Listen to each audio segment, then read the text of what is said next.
అదే ఇన్సూరెన్స్ ఉండుంటే ఈరోజు ఆ బాధ ఉండకపోతుండే కదా. హైడ్రా పేరు మీద లేకుంటే మూసీ పేరు మీద లక్షల కోట్ల రూపాయల గురించి మాట్లాడే నువ్వు ఈరోజు దేనికోసం అని చెప్పి మా రైతుల కోసం ఒక 200 కోట్ల రూపాయలు ఇన్సూరెన్స్ కట్టడానికి బాధ అవుతున్నది. అంటే రైతులంటే మీకు ఎలాంటి ప్రేమ లేనట్ల? రైతుల గురించి మీరు కేవలం ఓటు బ్యాంక్ అనే మీరు ఆలోచన చేస్తున్నారా? రైతు సంక్షేమం గురించి కూడా ఆలోచిస్తున్నారా అనే అనుమానాలు వస్తూ ఉన్నాయి.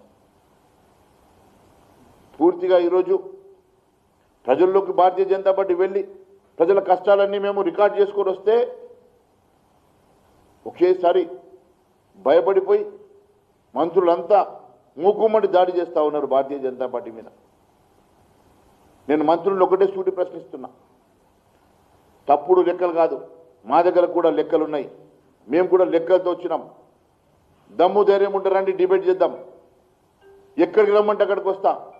తప్పుడు లెక్కలతోటి కాదు, తప్పుడు మాటలతోటి డిబేట్ చేసే పద్ధతి మంచిది కాదు. రైతులకు ఏ రకంగా మేలు జరుగుతుంది, రైతుల సంక్షేమం గురించి ఆలోచన చేయండి. రైతుల గురించి ఆలోచన చేయకుండా